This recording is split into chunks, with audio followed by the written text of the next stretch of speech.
Alright, I wasn't originally planning on making this video, but I just had this on my mind for way too long at this point, so I feel like I should talk about it. And the thing I want to talk about is the fact that Friday Night Funkin's chart editor is dog shit. This is a Friday Night Funkin' chart that I was working on, and let me show you what it looks like real quick.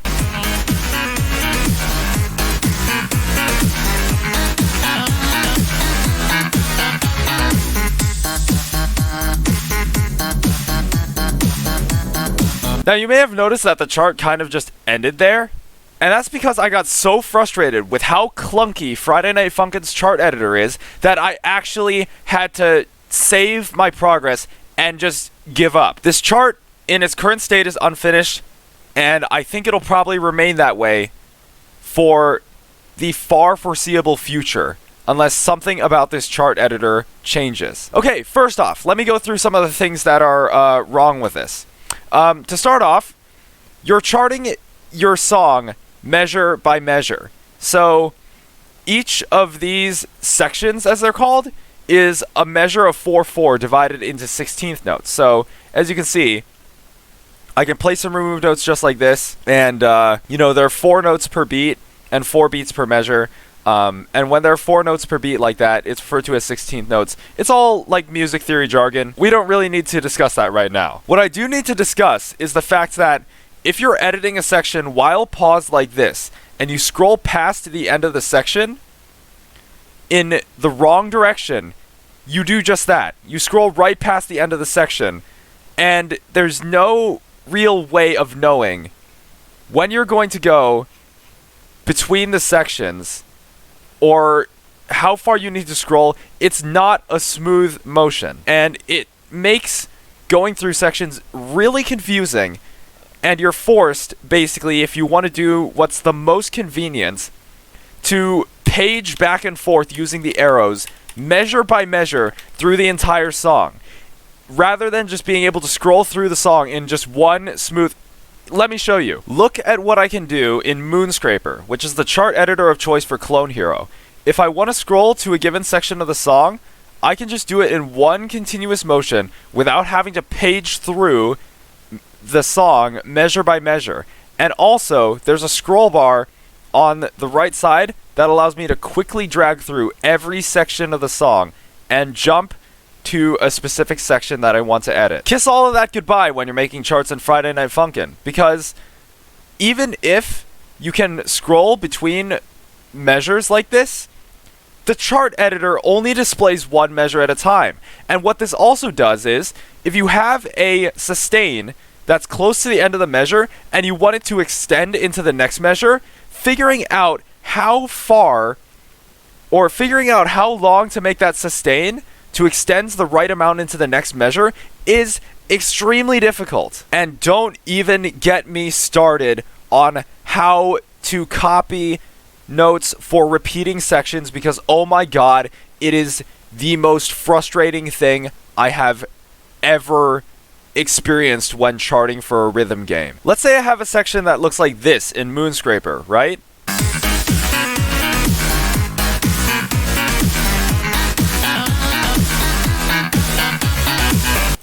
And I know for a fact, because I made this song, that this section repeats later on. So, if I want to just use the same notes because it's the same section, just copied and pasted pretty much, I can just select all the notes in this section, hit Control-C to copy them, and then go to the part where the section repeats and paste the notes in. Very nice. However, in Friday Night Funkin', it does this in what is possibly one of the most cumbersome ways in the history of rhythm game charting. I'm fast forwarding to an uncharted section so I can demonstrate this, and look, I have to spam the left arrow key if I want to get to the measure that I want. It would be so much easier if I could just go to a bar that shows a timeline of the entire song on maybe the left side or the right side, click at the point in the song that I want to jump to, and it would just take me straight there. Anyway, let's say I'm on measure number 86, right? And I want to copy something from measure number 32 over to measure number 86. What I have to do then is do the math and calculate how many measures back section 32 is from section 86. And in that case, that's like, 80 minus 30 is 50, 6 minus 2. That, in that case, is 54 sections. So what I have to do is take that number 54 that I just calculated, input it into this text box right here, and then click copy last and cross my fingers that I did not miscalculate or miscount. And if I did end up miscalculating or miscounting, I have to hit clear section, redo my math, or manually count from the original measure to the measure that I want to copy over, and do this process over and over again until I get it right. It's just a case of terrible design that makes this chart editor inaccessible for most people who want to mod Friday Night Funkin'. And I can't even imagine what the people who are making charts for the base game feel, trying to make the charts for Kawaii Sprite songs actually in a playable state. I feel like part of the reason why the charts in earlier versions of this game were so weird is because of just how poorly designed this chart editor is.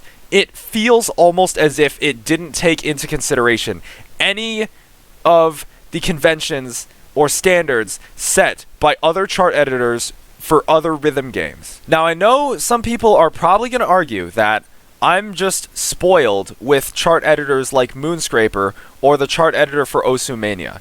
And what I would say in response to that is that I believe that these chart editors sort of set a standard for how a rhythm game chart editor should work. And that is a standard that other rhythm game chart editors have to live up to. And to me, Friday Night Funkin's chart editor falls far short of that standard. And that's not even touching upon a ton of other technical shortcomings that make this game so difficult and inaccessible to mod. Take, for instance, this. Let's say you want to change some of the metadata about this song, right? Let's say instead of making this song's name Pico, let's say I want to make this song called Good Enough, or Good Enough Stability Remix.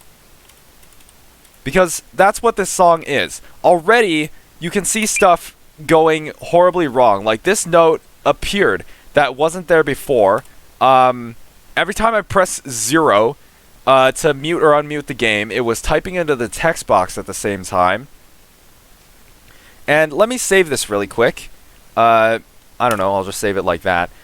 And now that I've changed the name of the track, let's try and playtest the chart.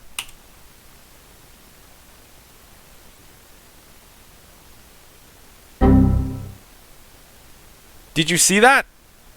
The game just crashed because I changed one piece of important information about the song. Because of the way the chart editor and every song's metadata are built into the game, it cannot handle a single change to any important piece of information about a given chart. Look, I know you're probably going to ask why I'm so upset. And the reason I'm so upset is because I've made numerous charts for Clone Hero in the time that I've been playing Clone Hero and other rhythm games in general, and I can speak from my experiences charting for Clone Hero when I say that working with Friday Night Funkin's chart editor to make something playable in the game should not be anywhere near as difficult as it is right now. If you want to put a custom song into Friday Night Funkin' in its current state, you have to go into the game's file hierarchy and edit a bunch of important data, and sometimes you may even have to go into the game's executable, which I don't even know how to crack open without some kind of proprietary software and edit important data in that as well. Now look, I know the Friday Night Funkin' team are working on the full-ass game, and here's the thing, I don't want them to fail.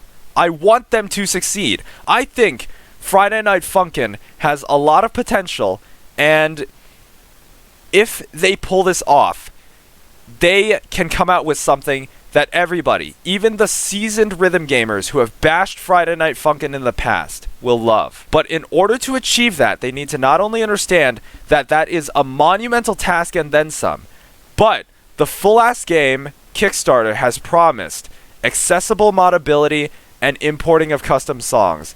And with the way they're building Friday Night Funkin' and hacks, I just do not see how they're going to go about achieving that. To give you one example of how difficult it'll be to deliver some of the features they promise for the full-ass game, I'm going to give another example with Clone Hero, because to me, Clone Hero is a flawless example of custom song integration, in that all you need to do is download the song and chart that you want to add to your game and extract it, right? And once it's been extracted, you can look in the folder and you'll see that all of the important data is self-contained within it. The audio for the song's metadata, and the chart that you play are all contained within this folder. From there, all you have to do is cut or copy the folder, go into your Clone Hero folder, locate this clearly labeled folder named Songs, and paste the folder for your custom chart into the Songs folder for Clone Hero. It's a very easy process that even somebody who is not tech savvy at all can understand, and they can start playing custom songs for Clone Hero very easily. And because of the limitations of hacks, I just don't see the Friday Night Funkin' team being able to make it that easy to import custom songs into their game. One of Hacks' big selling points is that games made in it can be made into Windows executables, macOS apps, HTML5 interactives, or even Flash interactives.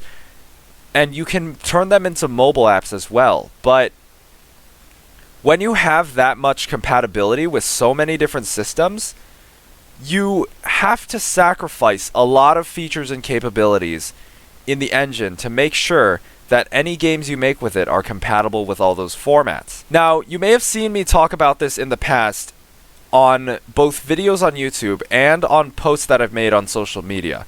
But here's the thing. If the Friday Night Funkin' team wants the full-ass game to deliver on all the features they're promising and go a step beyond that, because I know they're very dedicated to this project, I think they should rebuild either the file hierarchy for the game as it is, because as it stands now, the file hierarchy is a complete mess, or just rebuild the game completely from scratch in an entirely different game engine, such as Unity, because that's the go-to for a lot of indie developers. Now look, I fully admit that I don't even know half as much about game development as the Friday Night Funkin' team.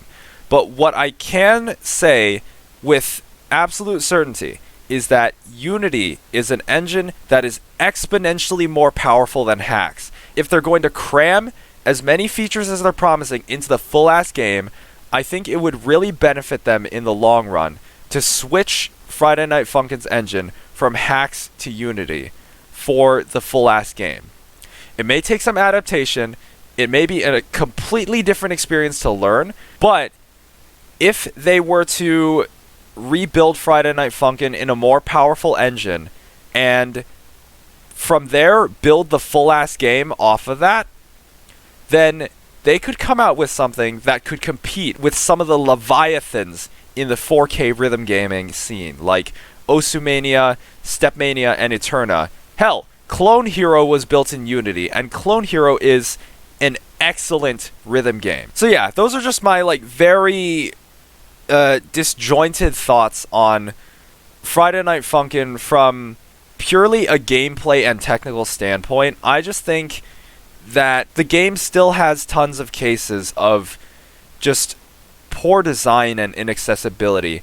And that's like the reason why things like Cade Engine and Mic'd Up and Friday Night Funkin' Modding Plus have to exist to make modification of the game more accessible.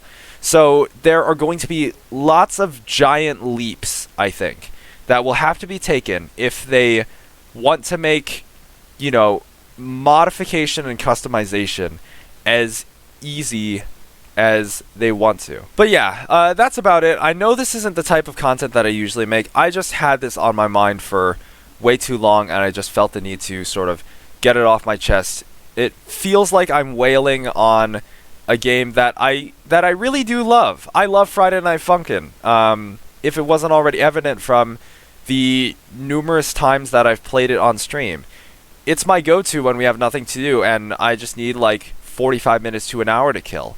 But with everything they're promising for the full-ass game, I really want them to be able to deliver on those promises, and I think this will be some good constructive criticism on how they can avoid falling short. But yeah, that's about it. Hopefully next video will be better than this one. Like I said, I've just had this on my mind for way too long, and I kind of felt the need to just get it off my chest and get it out there and just express my thoughts on Friday Night Funkin' from purely a gameplay and technical standpoint, because I feel like not enough people talk about that actually in the Friday Night Funkin' community. But yeah, that's about it. I've been ThesnakeroX, and I will see you all later. Thanks so much for watching.